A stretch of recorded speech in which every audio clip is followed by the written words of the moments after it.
The interior of a heart. After the incident last described, the intercourse between the clergyman and the physician, though externally the same, was really of another character than it had previously been. So there's some sort of change. There's some sort of change there, and we're not entirely sure what that change is yet. The intellect of Roger Chillingworth, that's that same word that we've seen, had now a sufficiently plain path before it. It was not, indeed, precisely that which he had laid out for himself to tread. Calm, gentle, passionless, as he appeared, there was yet, we fear, oh, that's Hawthorne speaking, a quiet depth of malice, hitherto latent, but active now in this unfortunate old man, which led him to imagine a more intimate revenge than any mortal had ever wreaked upon an enemy. And that's that word enemy that Hawthorne introduced us to last time. So where before he was kind of mostly thinking scientifically, like, oh, this is a problem that I need to figure out. Now he has a personal stake in it, and that's where he has been grasped by Satan. To make himself the one trusted friend to whom should be confided all the fear, the remorse, the agony, the ineffectual repentance, the backward rush of sinful thoughts, expelled in vain, all that guilty sorrow, hidden from the world, whose great heart would have pitied and forgiven, to be revealed to him, the pitiless, to him, the unforgiving. And so this is Hawthorne absolutely saying that this is bad, when really guilty sorrow should be confided with forgiveness, pity and forgiveness, recognizing that everyone makes bad choices. But instead, this is Chillingworth. The clergyman's shy and sensitive reserve had balked the scheme. Roger Chillingworth, however, was inclined to be hardly, if at all, less satisfied with the aspect of affairs, which Providence, there's fate, that's interesting, that usually comes from Shakespeare rather than Hawthorne, huh? Providence, using the avenger and his victim for his own purposes, and perchance pardoning where it seemed most to punish, had substituted for his black devices. So here I'm wondering if Providence is actually a tool of evil in some ways, like there's a connection there, but because it's using the avenger and its victim for its own purposes. So we wonder what this fate happens to be. What is the purpose of that fate? A revelation, he could almost say, had been granted to him.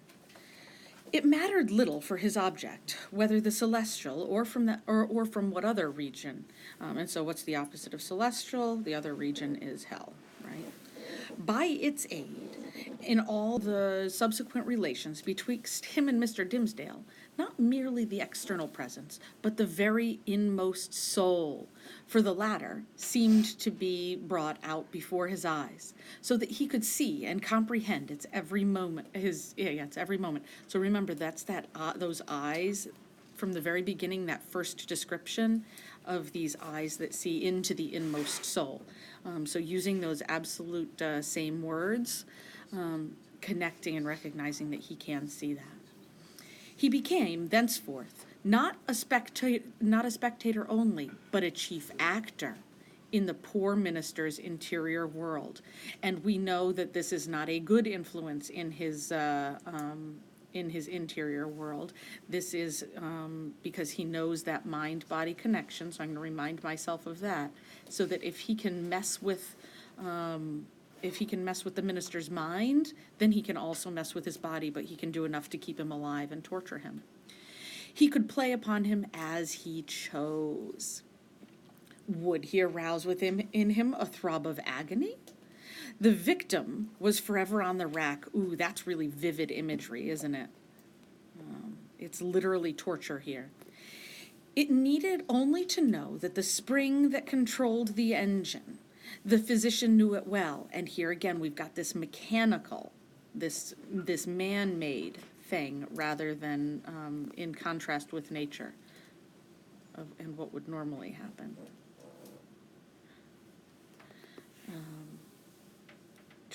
Oh, I lost it. And the physician knew it well. Would he startle him with sudden fear?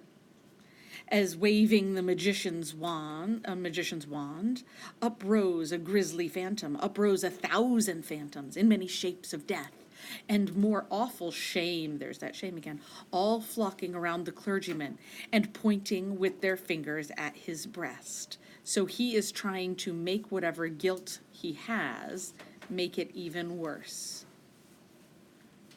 by external means.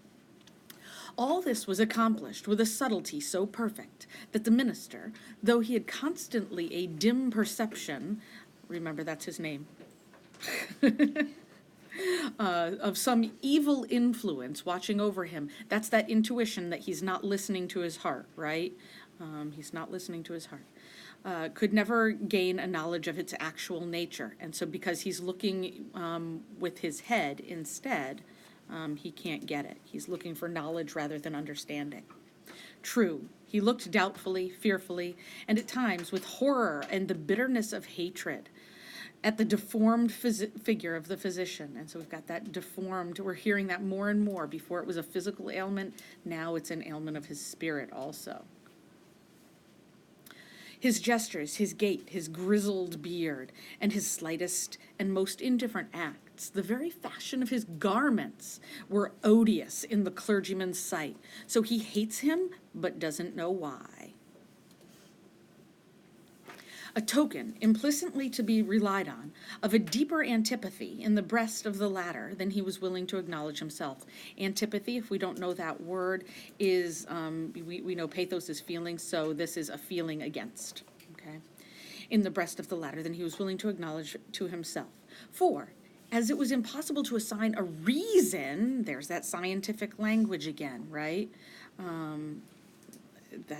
There's mechanical and scientific, for such distrust and abhorrence. So Mr. Dimmesdale, conscious that the poison of one morbid spot was infecting his heart's entire substance, attributed all his presentiments to no other cause.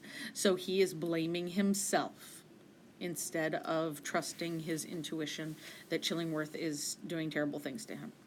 He took himself to task for his bad sympathies, so he's blaming himself, in reference to Roger Chillingworth, disregarded the lesson that he should have drawn from them. That's Hawthorne speaking. This is what he should have done, and did his best to root them out. Unable to accomplish this, he nevertheless, as a matter of principle, continued his habits of social familiarity with the old man, and thus gave him constant opportunities for perfecting the purpose, to which, poor forlorn creature that he was, and more wretched than his victim, the avenger had devoted himself. This is interesting that that as terrible as Dimmy's soul is, Dimmy's pain and suffering is somehow less than Chillingworth's. That Chillingworth is actually taking the brunt of this even worse, that it's doing worse things for his soul. While thus suffering under bodily disease and gnawed and tortured by some black trouble of the soul, that's Chillingworth, and given over to the machinations of his deadliest enemy, the Reverend Mr. Dimmesdale had achieved a brilliant popularity in his sacred office. Machinations, again, so he's using, again, a scientific word there. So we notice the difference between the scientific words and the natural words. And when it's scientific, it's usually connected with these evil-type things. And so, but this is somehow making him more popular in his church. I'm going to make a little cross there. I could put it on a little steeple to remind us that that's what that is. He won it, indeed, in great part by his sorrows. Oh, his sorrows and his suffering is what makes him great. His intellectual gifts, his moral perceptions, his power of experiencing and communicating emotion were kept in a state of preternatural activity by the prick and anguish of his daily life. His fame, though still on the upward slope, already overshadowed the soberer reputations of his fellow clergymen, eminent as several of them are. So his fame is based on his emotional connection to people. People see this emotion and connect to him, and that's in contrast with these soberer reputations, even though they're smart and popular. There were scholars among them, okay, and those are people who study, and remember, scholars get bleary eyes and don't necessarily see well, because that's how Chillingworth was described at the very beginning. who had spent more years in acquiring abstruse lore, so that's stuff that doesn't really matter, the stuff that's hard to understand and connected with the divine profession than Mr. Dimmesdale had lived, and who might well, therefore, be more profoundly versed in such solid and valuable attainments than their youthful brother. So this emotion is greater, is more important than the learning. Okay, so this is more important. There were men, too, of sturdier texture of mind. That's an interesting image, isn't it? That because we know that he is tremulous and nervous, so this contrasts with those nerves than his, and endowed with far greater share of shrewd, hard, iron, or granite understanding.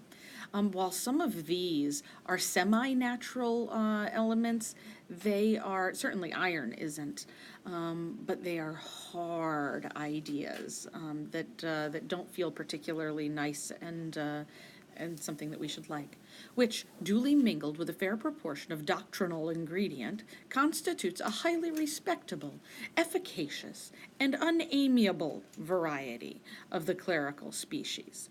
So good and well versed, but not particularly likable. There were others again, true saintly fathers. Ooh, true saintly fathers. That's interesting. I wonder what we mean by true. We know that that word often has big connotations here. Whose faculties had been elaborated by weary toil among their books. So weary toil, and we've got that books again, and we know that books are probably also going to be connected to this bleary eyes. And patient thought, and etherealized, moreover, by spiritual communications with the better world, into which their purity of life had almost introduced these holy personages, with their garments of mortality still clinging to them. So they seem to have potentially moved to the religious so far that that you can hardly see them as real humans. All that they lacked was the gift that descended upon the chosen disciples at the Pentecost. So something's still missing. In tongues of flame, symbolizing, it would seem, not the power of speech in foreign and unknown languages, which is what our typical understanding of the Holy Spirit is, right? Is it let them converse with people from different places, but that of addressing the whole human brotherhood in the heart's native language. That's key. So the Tower of Babel is human language, but real communication happens with the heart, that we all automatically understand things. Communication, sorry, I can't write communication there. So that's the important part. I would put big stars around this heart's native language. Because it's not a connection to society and mankind. These fathers, otherwise so apostolic, lacked heaven's last and rarest attestation of the office, the tongue of flame, and that tongue of flame again is the Holy Spirit that I've written over here. They would have vainly sought, had they ever dreamed of seeking, to express the highest truth through the humblest medium of familiar words and images. And that's the key. A little bit ironic that Hawthorne doesn't use the humblest and familiar words and images. Their voices came down afar and indistinctly from the upper heights from which they habitually dwelt. So the fact that they cannot connect on a human level is the problem. They can't connect emotionally and with that heart language. Not improbably, it was to this latter class of men that Mr. Dimmesdale, by many traits of his character, naturally belonged. So that's where he used to be, right? To the high mountain peaks of faith and sanctity he would have climbed, had not the tendency been thwarted by the burden, whatever it might be, of crime or anguish, beneath which it was his doom to totter. So he has actually been saved from this high and mightiness. It kept him down on a level with the lowest. And this actually, Hawthorne makes that sound good, doesn't he? That has made him still human, this crime and anguish. Him, the man of ethereal attributes, whose voice the angels might have listened to and answered. Oh, that voice. Remember, that was one of the first things that we heard about Dimmy, is that voice that connects with people. But this very burden it was that gave him sympathies so intimate to the sinful brotherhood of mankind. This, guys, is one of those key phrases, that because he has sinned, he understands people. And you cannot understand people unless you have, and you can't have true understanding unless you have sinned and made mistakes. So that his heart vibrated in unison with theirs. This is really interesting, guys, because one of the pieces that you will read, the Emerson piece, Self-Reliance, has a vibration of the heart. So you may want to keep in mind that very specific image for what you're reading if you haven't already read it for tonight. And received their pain into itself, and sent a throb of pain through a thousand other hearts. This is empathy that he's describing, isn't it? Just that basic empathy. In gushes of sad, persuasive elements. He is talking about pathos being the most important thing. Pathos and ethos of having experienced pathos. Oftenest persuasive, but sometimes terrible. The people knew not the power that moved them thus, so they don't know why they like Dimmy so much. They deemed the young clergyman a miracle of holiness, which is very ironic, isn't it? They fancied him the mouthpiece of heaven's messages of wisdom, and rebuke and love. In their eyes, the very ground on which he trod was sanctified. Here comes one of my favorite images in the entire book. The virgins of the church grew pale around him, victims of a passion so imbued with religious sentiment that they imagined it to be all religion. Notice this connection between paleness and passion. We never have that in here. Passion is associated with ruddiness and color, and paleness is associated with the opposite. But here, because their passion, their lust, isn't for like real things, it's for this kind of religiousness, that he is taking away that ruddiness of passion, and saying, well, it's not kind of the right kind potentially. It doesn't actually make them more alive. It's just a different kind. And brought it open in their white bosoms. Oh, I love that image. As their most acceptable sacrifice before before the altar. So they are sacrificing. These are those virgins with purity who are in love with him because of his religiosity, when they should really love him for other reasons. So there's a commentary there. The aged members of his flock, beholding Dimmesdale's frame so feeble, there's some nice alliteration there,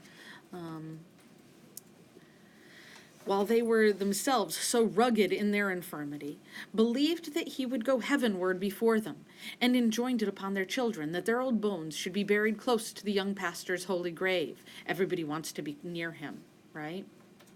Because he gets them. And all this time, perchance, when poor Mr. Dimmesdale was thinking of his grave, he questioned with himself whether the grass would ever grow on it, and because an accursed thing there must be buried. So here we get that reminder of those weeds from the last chapter, right? He's expecting weeds to grow out of his heart, as Chillingworth noted last chapter. It is inconceivable, the agony with which this public veneration tortured him. Look at that. He hates it because he recognizes that it's not reflective of what he thinks himself to be. It was his genuine impulse. Oh, genuine impulse. That's intuition. That's natural, right? To adore the truth and to reckon all things shadow-like and utterly devoid of weight or utterly devoid of weight or value, that had not its divine essence as the life within their life. Then what was he? A substance, or the dimmest of all shadows? And there's that dimness again with Dimmy. And so why is Hawthorne now calling him a shadow? And we've got to think that, especially because this chapter is called The Interior of a Heart, is because he's not accepting his heart and not accepting his humanity. At least that's my current thought.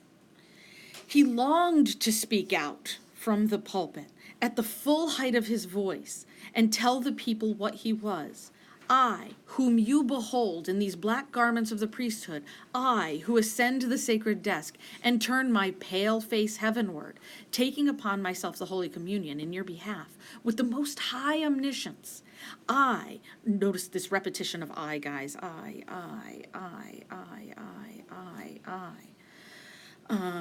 in whose daily life you discern the sanctity of Enoch, I, whose footsteps, as you suppose, leave a gleam along my earthly track, and this is a you suppose, whereby the pilgrims that shall come after me may be guided by the regions of the blessed. I, who have laid the hand of baptism upon your children, I, who have breathed the parting prayer over your dying friends, to whom the amen sounded faintly from a world which they had quitted, I, your pastor, whom you so reverence and trust, am utterly a pollution and a lie. So this is what he wants to say, and you'll notice that a lot of what he says here is what Chillingworth warned him of last chapter, that you cannot do good if you are not actually good inside. So potentially the problem seems to be the recognition, right? And the acceptance of his sin. If he accepts it, then there's the hint of it, which is what makes people love him, but it's not out there. More than once, Mr. Dimmesdale had gone into the pulpit with a purpose never to come down its steps until he should have spoken the words like the above. So this is what he wants, it's what he intends, and then, so our question is, why doesn't he do it? So we've got to figure out what it is that's keeping him back. More than once, he had cleared his throat and drawn in the long, deep, tremulous breath. There's that other word. So he is pale and tremulous. Those are, if there were two words to describe him, it's pale and tremulous. And a tremulous breath, which, when sent forth again, would come burdened with the black secret of his soul. More than once, nay, more than 100 times, he had actually spoken. But how? And notice those exclamation points, like he had done it. He had told his hearers that he was altogether vile, a viler companion of the vilest. Ooh, look at that repetition of vile, right? The worst of sinners, an abomination, a thing of unimaginable iniquity. And that the only wonder was that they did not see his wretched body shriveled up before their eyes by the burning wrath of the Almighty. Could there be a plainer speech than this? So he has said it, and so we wonder, why don't they believe it, right? Could there be a plainer speech than this? Would not the people start up in their seats by simultaneous impulse and tear him down to the pulpit which he defiled? Not so indeed, which is very interesting, right? So he says he's terrible, but they don't shame him for it, which is very interesting because that's how they treat Hester. So why would they want to shame Hester but accept his weaknesses? It seems to be a natural response, right? A natural empathy for this idea that I'm not perfect. They heard it all, but did but reverence him the more. Oh, that's got to kill him, right? That they think he's even better because he's confessing it. They little guessed what deadly purport lurked in those self-condemning words. The godly youth, they said among themselves, the saint on earth. Alas, if he discerns such sinfulness in his own white soul, and there's that whiteness again, that snow white goodness. What horrid spectacle would he behold in thine or mine? So because they assume that he is better and still sins, that they are potentially worse for it, interestingly. The minister well knew, subtle but remorseful hypocrite that he was, well, isn't that nice that he recognizes his hypocrisy? That's at least good. The light in which his vague confession would be viewed. He had striven to put a cheat upon himself by making the avowal of a guilty conscience, but had gained only one other sin, and a self-acknowledged shame, there's that shame again, without the momentary relief of being self-deceived.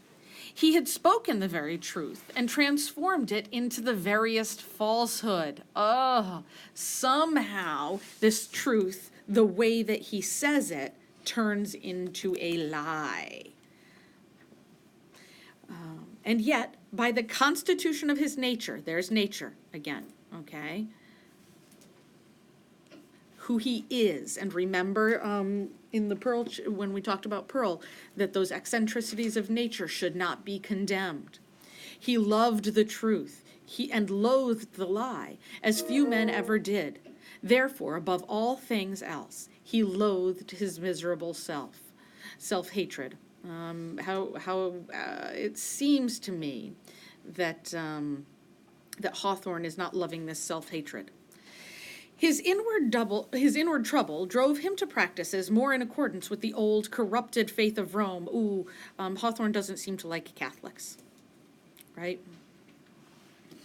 Than with the better light of the church in which he was born and bred. In Mr. Dimmesdale's secret closet, under lock and key, there was a bloody scourge. A scourge, if you don't know what that is a whip. Okay, there's the verb to scourge, which is to whip yourself, and the fact that it's bloody means that he has been using it. Oftentimes, this Protestant and Puritan divine had plied it on his own shoulders, laughing bitterly at himself all the while, and smiting so much more pitilessly because of that bitter laugh. So he is literally doing self-harm. And whipping himself in the closet. It was his custom, too, as it had been of many other pious Puritans, to fast. Not, however, like them, okay, and here's a not like them, in order to purify the body and render it the fitter medium for celestial illumination, but rigorously and until his knees trembled beneath him as an act of penance. So where fasting can be good, he's taking it to an extreme, and these extremes do not seem to be something that Hawthorne is promoting. He kept vigils, likewise, night after night, sometimes in utter darkness, sometimes with a glimmering lamp. And sometimes, just a second, vigils. So he's whipping himself, he's not eating, and he's staying up all night. Sometimes with a glimmering lamp, and sometimes viewing his own face in a looking glass by the most powerful light which he could throw upon it. So his guilt, he is owning his guilt, but punishing himself because of his guilt, which seems to be what's killing him. He thus typified the constant introspection wherewith he tortured, but could not purify himself. Oh, that's too bad, because that's what he's looking for, is to purify. And this, what he's doing, is not working. Okay, so Hawthorne is telling us that that is not the way to do it. In these lengthened vigils, his brain, brain, not heart, brain. Was it not the heart?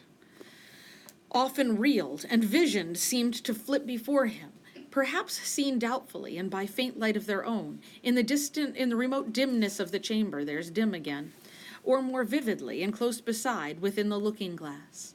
Now it was a herd of diabolic shapes that grinned and mocked the pale minister. Ooh, we've got dim and pale right next to each other. and beckoned him away with them. So now he's got little demons calling to him in the mirror. He's hallucinating, but also potentially being called by evil because he's not dealing with guilt the way that Hawthorne wants him to. Now, a group of shining angels who flew upward heavily as sorrow-laden. Oh, angels aren't supposed to fly heavily and sorrow-laden. I'm going to put a little frowny face by that. But grew more ethereal as they rose.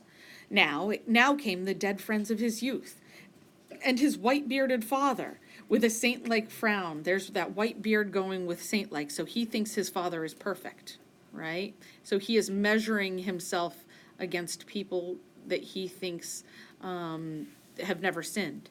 And his mother, turning her face away as she passed by. Oh, that makes me want to cry. Poor little Dimmy. Ghost of a mother, thinnest fantasy of a mother. Oh, that thinness, that means that it's not real. That's not who his mom really is, right? Thinnest fantasy of a mother. Methinks she might have thrown a pitying glance toward her son. She would have felt empathy. She would have understood that she made her own mistakes and that he also is making those mistakes, but he's assuming something different. And now, through the chamber which these spectral thoughts had been made so ghastly, glided Hester Prynne, leading along a little Pearl in her scarlet garb, always, right? And pointing her forefinger, first at the scarlet letter on her bosom, and then at the clergyman's own breast. So he's recognizing the connection and that he should also be wearing an A. He should be owning that particular sin. None of these visions ever quite deluded him.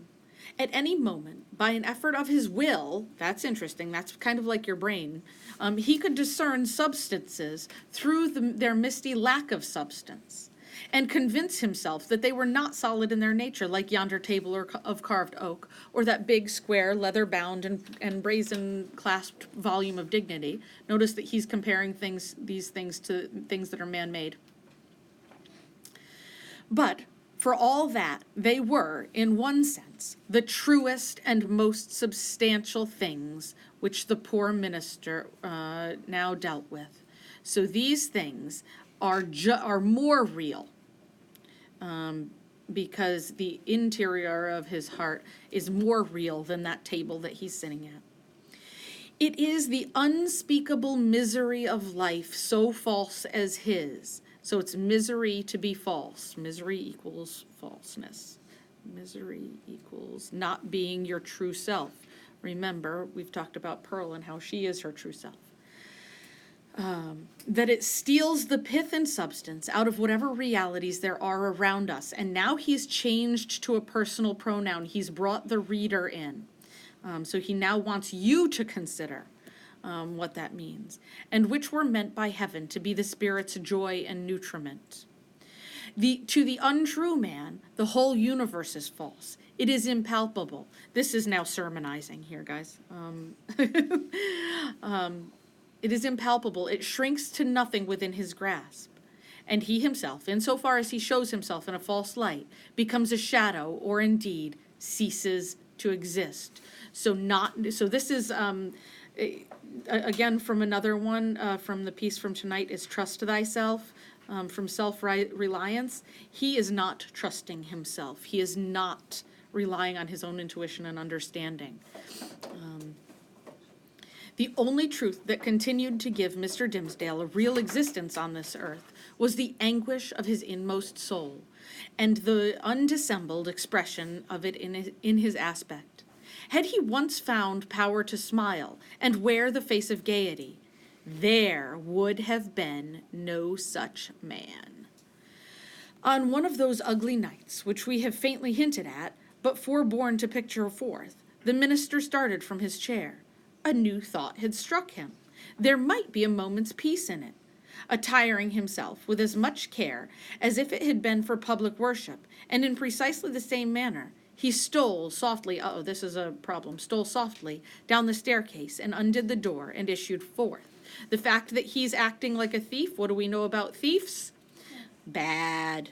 Okay, so the fact that he is stealing softly, and notice that alliteration there also, that makes it even more quiet.